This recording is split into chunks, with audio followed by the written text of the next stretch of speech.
Sehingga saking pedenya Rasulullah SAW ketika Sulhul Hudaybiyah, ini agak jelimet tapi gampang dicerna.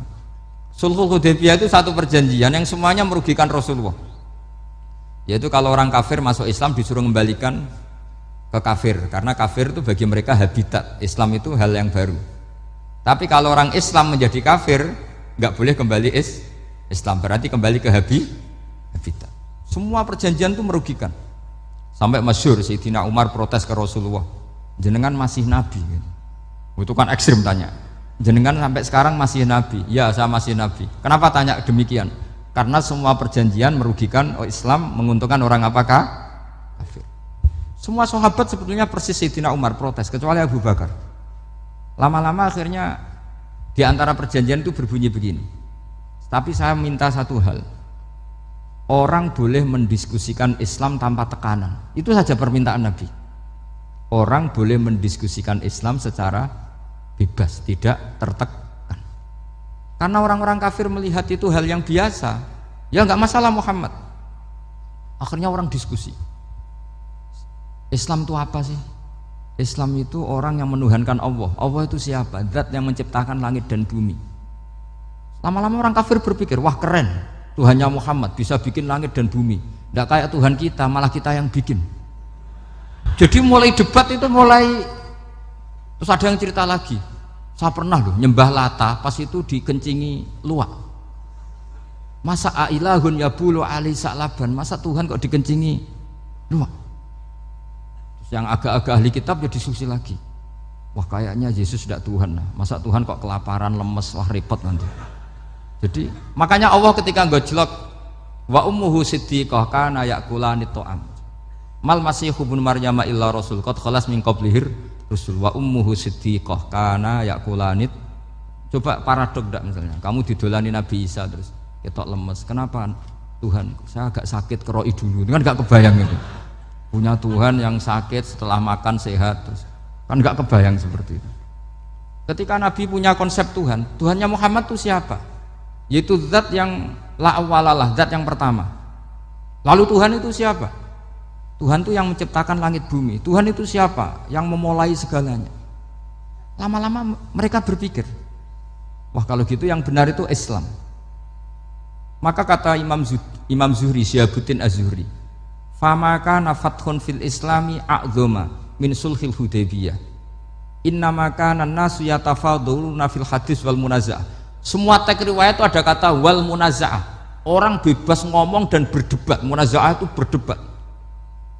Terus akhirnya falam yatakallam ahadun bil islami yaqilu syai'an illa dakhala fihi. Kemudian setelah berdebat dan mereka tahu Islam, pasti akhirnya masuk Islam. Dan itu yang sekarang terjadi di dunia. Makanya saya pernah ditanya seorang profesor, Gus, kalau di Jogja ada sekolah perbandingan agama, menurut Anda gimana? Asal itu tentang agama enggak apa-apa, tapi kalau yang dibandingkan umat Islam itu jangan. Karena nanti kalau di Indonesia kira-kira yang copet itu ditanya agamanya juga Islam, yang koruptor juga Islam. Jadi kalau yang dikaji Islamnya enggak apa-apa, tapi orangnya jangan, kata saya. Karena yang bulat ya banyak, yang enggak sholat ya banyak. Tapi kalau Islamnya saja, misalnya adu konsep tentang Tuhan, masyhur kita mungkin banyak yang melihat itu debatnya Stanley Fischer sama Ahmad Didat itu. Tuhan kamu siapa, ini itu sama Didat cerita Tuhan saya itu lam yalid walam yulad walam yakul lahu kufuwan. Itu spontan ada seorang mahasiswi bilang, sepertinya Tuhan Anda lebih menarik karena Tuhan Anda yang menciptakan langit bumi, yang Tuhan ini kok lahirnya sudah di bumi, masa lahir-lahir langsung jadi Tuhan. Jadi akhirnya falam yatakallam ahadun bil islami yaqilu syai'an illa dakhala fihi. Sehingga agama ini apa? Agama itu adalah kalimat tauhid. Kalimat itu apa? Logika yang terbangun. Nah, ketika logika itu terbangun, maka disebut yusabbitu Allahu alladzina amanu bil qaulis tsabit fil hayatid dunya wa fil akhirah. Allah itu akan menetapkan satu kaul, satu presentasi ilmiah atau satu kesimpulan ilmiah. Yang kesimpulan itu nyata benarnya. Dan ini akan nyata terus baik di kehidupan dunia maupun kehidupan apa? Akhirat. Seperti Allah sebagai Tuhan itu akan nyata terus di dunia Allah ya Tuhan, nanti di akhirat juga Tuhan. Tapi Tuhan selain Allah Maka menjadi Tuhan ini nunggu ada yang menuhankan. Misalnya Fir'aun itu jadi Tuhan karena ada yang menuhankan. Sekali dia mati, dia sudah aset wisata, bukan Tuhan lagi. Makanya gojlokannya orang ulama Arab kalau ketemu ulama Mesir, kalau gojlokan itu lucu. Orang Arab ada Abu Jahal, Abu Lahab, penggaweane ngusir Nabi gitu. Itu gojlokannya ulama Mesir. Kata ulama Arab, kamu gayanya benci Fir'aun tapi rizki kamu dari wisata melihat Fir'aun katanya. Itu gojlokannya ulama Arab sama ulama Mesir. Sehingga agama ini mengajarkan apa? Satu kalimat. Makanya kamu harus belajar mantek. Dulu Raden Asnawi ya pengajar mantek. Dulu buyut saya di sini Mbah Fauzan, abahnya Mbah Pah itu, mbahnya itu juga pengajar mantek. Karena di antara yang diceritakan Allah itu wa ja'alaha kalimatam baqiyatan fi aqibih. Tugas utama Nabi Ibrahim adalah menjadikan satu logika. Kalimah itu logika. Itu menjadi logika yang abadi. Baqiyah itu abadi. Fi aqibih, di anak turunnya Nabi Ibrahim. Misalnya begini, saya beri contoh ya. Misalnya saya mengatakan teh ini hitam, itu menjadi kalimah karena diucapkan, tapi tidak menunjuk hakikat karena tehnya berwarna apa? Kuning. Sehingga Quran kalau menyalahkan orang kafir itu ngendikannya kaburas kalimatan takhruju min afwahihim. Omongannya orang kafir itu menjadi kalimat karena diucapkan dari mulutnya. Kenapa menjadi kalimat? Karena diucapkan tapi tidak menunjuk hakikat. Seperti orang mengatakan 2 ditambah 2 itu 10, itu kalimat, tapi kalimat yang salah karena tidak menunjuk hakikat. Seperti orang kafir mengatakan Tuhan itu 3, itu kalimat karena diucapkan tapi tidak menunjuk hakikat. Tapi ketika seseorang mengatakan Allah itu Tuhan, Tuhan itu satu, itu disebut kalimatu haqqin 'alaiha nahya wa 'alaiha namut. Temeriki tahlilane wa 'alaiha napa wa biha? Wa 'alaiha napa wa biha? Waliha ya, ada yang tahlilan wa biha, itu nggak tahu sanatnya dari mana, pokoknya ada yang waliha, ada yang biha.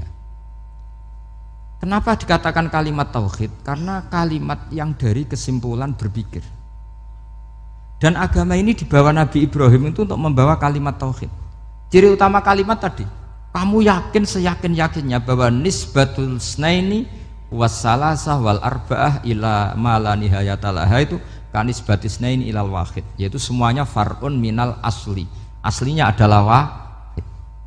Sehingga di kitab, saya pernah ngaji Mbah Mun, namanya kitab Al-Husunul Hamidiyah, itu dikarang oleh ulama-ulama sekarang, itu diajarkan di MGS, ini mbah-mbahnya Gus Akil pendirinya madrasah MGS, itu ada gambarnya di situ. Di situ ada gambar piramida, ada gambar hewan, ada gambar pohon. Kata yang ngarang, gambar sedetail ini, sejelimet ini dimulai dari nuktah wahidah, tetap dimulai dari satu titik, dan ini disebut nuktatil wujud. Jadi mbok orang kudus sebanyak ini tetap dimulai dari satu orang, yaitu Adam. Adam dimulai dari ketiadaan. Lalu siapa al-mujid? Pewujudnya siapa? Hanya Allah Subhanahu wa ta'ala. Sehingga ulama-ulama termasuk Syekh Nawawi itu paling suka ngendikan semua makna Quran dikumpulkan di Fatihah, Fatihah dikumpulkan di Bismillah, Bismillah dikumpulkan di ba, karena di ba itu ada titik nukdotil wujud, yaitu disingkat bi kana makana wa bi yakunu ma yakun. Karena saya, kata Allah, semuanya akan ada, dan karena saya yang enggak ada, semuanya suatu saat ada. Disebut nukdotil wujud. Nah, kita meyakini kalau Allah satu itu seyakin-yakinnya, karena enggak mungkin angka enggak dimulai dari angka satu. Begitu juga gambar seapapun jilumete. Misalnya sampean gambar zaman saya kecil, gambar paling favorit itu apa? Kambing bertarung. Itu gambarnya kan susah. Daripada gambar kambing bertarung susah terus dibikin kotak saja, tembok. Kalau tanya gurunya, gambarnya mana? Di belakang tembok, Bu. Ini itu dulu saya diwarai anak-anak nakal ya. Jadi semua satu gambar itu disuruh gambar harimau, yang satu disuruh gambar kambing bentrok, yang satu disuruh gambar matahari, semuanya kotak semua. Ini itu, Bu, gambarnya di belakang apa? Tembok, maka nggak kelihatan kata. Jadi gurunya kalah cerdas. Dan guru itu sebenarnya nggak pernah menang, karena murid itu lebih pinter. Itu teman saya dulu kalau ngaji itu, kalau tes itu ngerpek baca, gurunya marah, kamu tes kok baca? Enggak ngerpek, Bu, ini belajar di kelas. Katanya belajar kapan saja di mana saja.